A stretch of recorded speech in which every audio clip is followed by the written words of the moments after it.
Então, voltando para o segundo bloco da nossa aula, nós vamos falar agora diretamente sobre o inquérito, mais especificamente sobre o inquérito tal como ele está regulamentado no Código de Processo Penal. Em primeiro lugar, voltando ao assunto anterior, para deixar claro, como o juiz das garantias teve a sua eficácia suspensa, nesse momento o juiz continua praticando os mesmos atos que ele praticava antes e que deveriam ser os atos praticados pelo juiz das garantias, só que quem vai praticar esses atos de autorização de determinadas diligências, decretação de prisão temporária ou preventiva, é o juiz que vai julgar, tá? Infelizmente. Bom, o inquérito policial é um procedimento administrativo, ele não é judicial. Exatamente, primeiro, ele é um procedimento e não um processo, porque não há parte, né? Muitas vezes a investigação se inicia sem ter a menor ideia de quem é que vai se investigar, não é? Porque o objeto da investigação é a notícia crimes, tá? A notícia crimes é o fato noticiado para a autoridade policial ou o fato identificado como criminoso pela autoridade policial. Portanto, o que se investiga é o fato, né? A notícia do fato, a notícia de um fato criminoso. Não se investigam pessoas. Né? Logo, não existe uma relação processual no inquérito, não existe ainda autor, réu e juiz. Existe apenas um investigador. Tá? No máximo, existe um noticiante e um investigador. O inquérito, portanto, é um procedimento, não é um processo, e ele é um procedimento administrativo porque é conduzido por uma autoridade administrativa, que no caso, obrigatoriamente, é o delegado de polícia. Tá? Embora o Código de Processo Penal fale em autoridade policial, a Lei 12.830, no seu artigo 1º, diz que o inquérito é privativo do delegado de polícia. Quem, portanto, conduz e preside o inquérito é obrigatoriamente o delegado de polícia. Não existe nenhuma outra autoridade policial, portanto. Tá?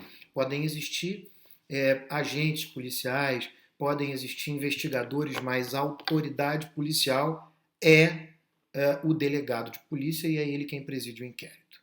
Como eu havia dito, o objeto do inquérito é a notícia crimes, portanto, o inquérito se presta a investigar a prática de um fato criminoso e a sua autoria, que muitas vezes, aliás, eu diria que é até muito normal que não se faça ideia no início da investigação quem é o autor do crime. Então, o inquérito ele se presta para coletar informações sobre a materialidade de um crime e a autoria desse crime. Percebam que o objeto do inquérito se chama notícia crimes. Eu, em momento algum, disse denúncia e também, em momento algum, disse queixa. Não há queixa e não há denúncia no inquérito. Tá? Queixa e denúncia são outras questões, são outros institutos que existem no processo penal, mas que a gente vai falar sobre eles quando abordar na nossa aula sobre a ação penal. Ninguém vai à delegacia fazer queixa nem denúncia, e sim notícia crimes. Tá? O inquérito ele apura a notícia crimes procurando informações sobre a materialidade do crime e sobre a autoria. Mas ele não tem uma qualidade exauriente. O que eu quero dizer com isso? O delegado de polícia ele não deve procurar provas cabais do crime. Ele trabalha, portanto, com um juízo de probabilidade. É uma que a gente chama de cognição sumária. Não é uma cognição plenária. Porque como a investigação ela não é um processo, ela não termina com uma decisão. Na realidade, o objetivo da investigação é possibilitar que uma ação penal seja proposta, ou seja, dar início ou não a um processo criminal, ela não precisa coletar elementos cabais sobre a prática do crime e a autoria do crime.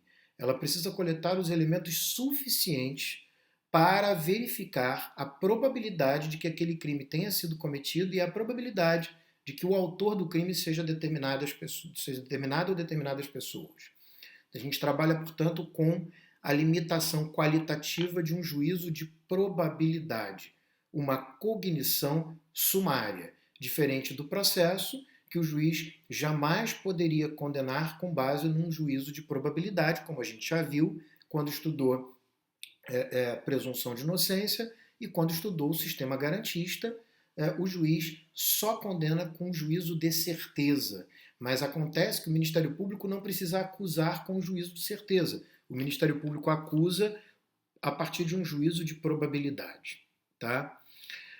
O inquérito ele tem uma limitação quantitativa de prazo. Então, o inquérito ele tem um prazo para terminar. Tá? Se o investigado estiver solto, o prazo para terminar o inquérito é de 30 dias. Tá? Se o investigado estiver preso, o prazo para terminar o inquérito é de 10 dias a contar da data da prisão. Então, são 30 dias se ele estiver solto. A contar da instauração, são 10 dias se ele estiver preso a contar da data da prisão. Tá? Essa é a regra geral, que consta do Código de Processo Penal, mas nós temos duas exceções. A primeira exceção são os casos de competência da Justiça Federal, cuja atribuição para investigar é da Polícia Federal.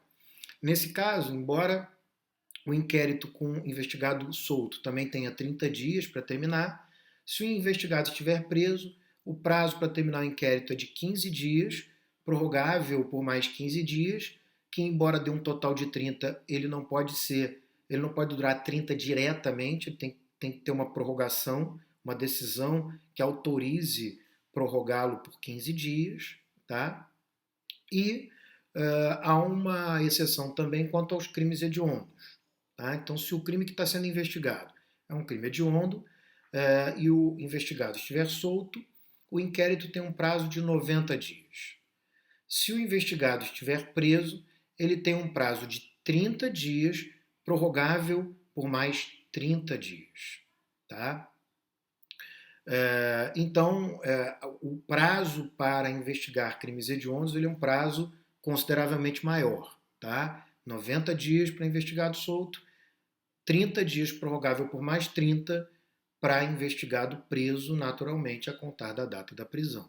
Tá? Uma questão que sempre se coloca mas e se terminar o prazo de duração do inquérito e o delegado ainda não conseguiu coletar elementos suficientes para a apuração do crime? O inquérito vai terminar e aí não vai haver a apuração dos fatos criminosos e da autoria? Não. Existe a possibilidade de que o prazo do inquérito seja prorrogado. No entanto, para que o inquérito tenha uma prorrogação de prazo, e eu mais à frente falarei quem é que prorroga o prazo, mas nesse momento o que importa é que se saiba que pode prorrogar, mas que para prorrogar o investigado não pode estar preso. O investigado não pode estar preso por mais tempo do que a lei prevê. E por conta disso, se o investigado estiver preso, não é possível prorrogar o prazo de duração do inquérito. Se ele estiver solto, é possível prorrogar. Tá? Então, por isso é que muitos inquéritos, muitas investigações, elas duram mais do que o período que eu acabei de falar, que é a limitação quantitativa, a limitação de prazo de duração do inquérito. Tá? Terminamos aqui o segundo bloco.